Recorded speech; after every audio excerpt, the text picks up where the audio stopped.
comme cathédrale de Dieu, tant te dresser sur nos chemins, tant te dresser sur nos chemins. Bonjour à toutes et à tous, sainte fête de la Nativité.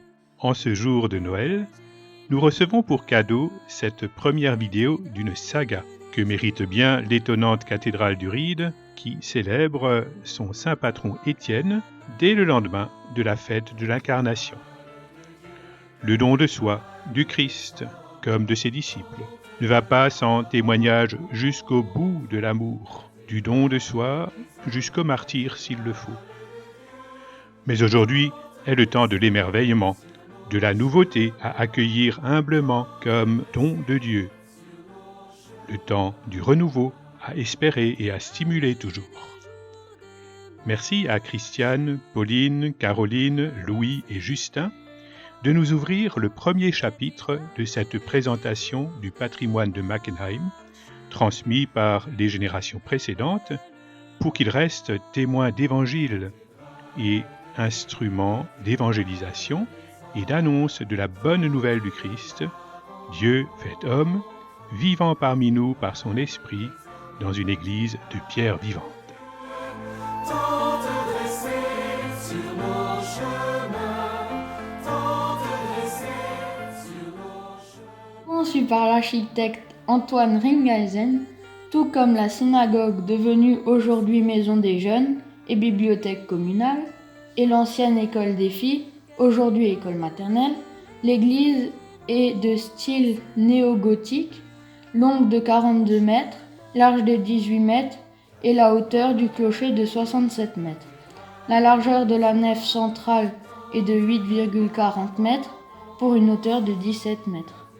Le chantier de construction, confié à un entrepreneur de bar, commença le 17 mai 1864, après de longs pourparlers et maintes péripéties. Les principaux matériaux utilisés furent la pierre de taille, le grès et l'enduit. La bénédiction et la pose de la première pierre eurent lieu le 7 juillet. La bénédiction de l'église et son ouverture au culte le 2 décembre 1866. La consécration de l'église et la mise en place des reliques Secundus et Laetatius dans le sépulcre de l'autel le 10 juillet 1892 par Monseigneur Charles Marbach, évêque titulaire de Pafie et auxiliaire de l'évêque de Strasbourg. Pourquoi a-t-on construit une nouvelle église aussi grande à Mackenheim qui compte moins de 800 habitants et était une commune plutôt modeste? Mackenheim comptait, en 1862, 938 habitants, dont 817 catholiques, 114 juifs et 7 protestants. À l'époque où fut décidée la construction d'une nouvelle église au centre du village, l'église paroissiale de style roman se trouvait à l'est du village, donc trop éloignée pour la plus grande partie des habitants. Elle avait été construite au XIIe siècle sur une de ces levées de terre façonnées par les eaux du Rhin, qui la mettaient à l'abri des inondations.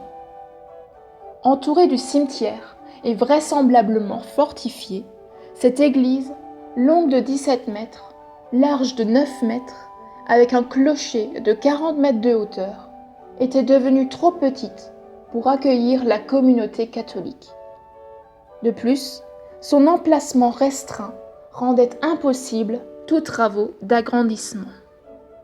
Je croyais que dans une cathédrale, il y a un évêque, et la cathèdre, le siège qui lui est réservé. Mais Père Claude n'est pas évêque, et Père Jean-Marie non plus. Et chaque prêtre qui célèbre la messe ici s'assied sur le même siège. Alors je ne comprends pas. Pourquoi notre église est-elle appelée cathédrale du Ried ou Riedmünster? Tu en sais des choses, et en plus, elles sont tout à fait exactes. Cette église, par sa haute silhouette, se voyait de loin, et c'est ce qui lui a valu très tôt la dénomination de cathédrale du Ried dans toute la région. De l'extérieur, on voit aussi une remarquable tour-porche, bâtie selon un plan carré et en pierre de taille. Cette tour est bordée d'une galerie d'environ 1 mètre de large et à l'intérieur de cette tour se trouve une chambre de cloche. Son ameublement, les aménagements intérieurs riches, son orgue impressionnant, ses vitraux et ses fresques remarquables, ses sculptures viennent également conforter cette appellation. La construction de cette église remonta d'ailleurs jusqu'à Napoléon III, puisque l'impératrice Eugénie offrit une parure de messe le 3 août 1867. Ma prière a-t-elle plus de valeur quand je prie dans notre belle et grande église? Le plus important quand tu pries, c'est que ta prière soit sincère et qu'elle vienne du plus profond de ton cœur. Quand tu pries chez toi, dans ton coin prière, seul dans ta chambre, en famille, à la maison, dans la nature, dans la plus petite des chapelles ou dans la plus grande et la plus belle des cathédrales, toutes tes prières arrivent à Dieu le Père, ou Jésus ou Marie, selon à qui tu t'adresses, et sont écoutées avec la même attention. Savez-vous qui est le saint patron de notre Église? Qui il était? Et quand nous le fêtons? Je crois que c'est Saint-Étienne et on le fête le jour après Noël. Voici en résumé de la vie de saint Étienne. Étienne fut le premier de tous les martyrs chrétiens. Ce que nous savons de sa vie et de sa mort nous est rapporté dans un récit des Actes des Apôtres. Étienne était un juif qui a reconnu en Jésus le Messie et qui fut choisi comme chef de file des 7 diacres, estimé de tous, rempli d'Esprit Saint et de sagesse, ordonné par les apôtres pour les décharger du service des repas et leur permettre de s'adonner davantage à la prière et à la prédication. Étienne prit aussi part dans l'annonce de la bonne nouvelle. Très vite, il fut arrêté et jugé par les autorités juives. Avec force et courage, il dénonça leur obstination et l'endurcissement de leur cœur, qui les empêchait de reconnaître en Jésus-Christ le Messie annoncé. Étienne, guidé par l'Esprit Saint, fixait le ciel du regard et leur déclara : « Voici que je contemple les cieux ouverts et le Fils de l'homme debout à la droite de Dieu. » À ces mots, ils se précipitèrent sur lui, l'entraînèrent hors de la ville et se mirent à le lapider. Les témoins avaient déposé leurs vêtements aux pieds d'un jeune homme appelé Saul. Saul qui deviendra Saint Paul, pilier de l'Église avec Saint Pierre. Étienne, pendant qu'on le lapidait, priait le Seigneur de recevoir son esprit, et à genoux, avant de mourir, il lui demanda de pardonner à ses bourreaux. Pourquoi saint Étienne a-t-il été choisi comme saint patron de notre Église? Du XIVe au XVIIIe siècle, Mackenheim était divisé en 2 entités. Le Unterdorf, ou bas village, c'est-à-dire la partie nord de la rue principale, était propriété de l'évêque de Strasbourg, et le Oberdorf, ou haut village, c'est-à-dire la partie sud de la rue principale, appartenait à l'abbaye Saint-Étienne de Strasbourg. C'est pourquoi Saint Étienne, premier martyr chrétien, a été choisi comme patron du village et de l'église. Y a-t-il encore aujourd'hui des restes de l'ancienne église paroissiale? Oui, au cimetière. Le chœur de l'ancienne église et la base du clocher furent transformés en chapelle dédiée à Notre-Dame des 7 douleurs. Dans le chœur, on peut y voir une pietà, d'où ce nom de chapelle de Notre-Dame des 7 douleurs. Une pietà? Au caté, avant la première communion, nous avons appris ce que c'est. Mais je me rappelle plus très bien. Peux-tu nous l'expliquer? Une pietà, ou Vierge de pitié, est une sculpture ou une peinture qui représente la Vierge Marie en Mater Dolorosa, c'est-à-dire mère de douleur. Marie qui pleure son fils Jésus-Christ, qu'elle tient sur ses genoux au moment de la descente de la croix, après la crucifixion et avant sa mise au tombeau.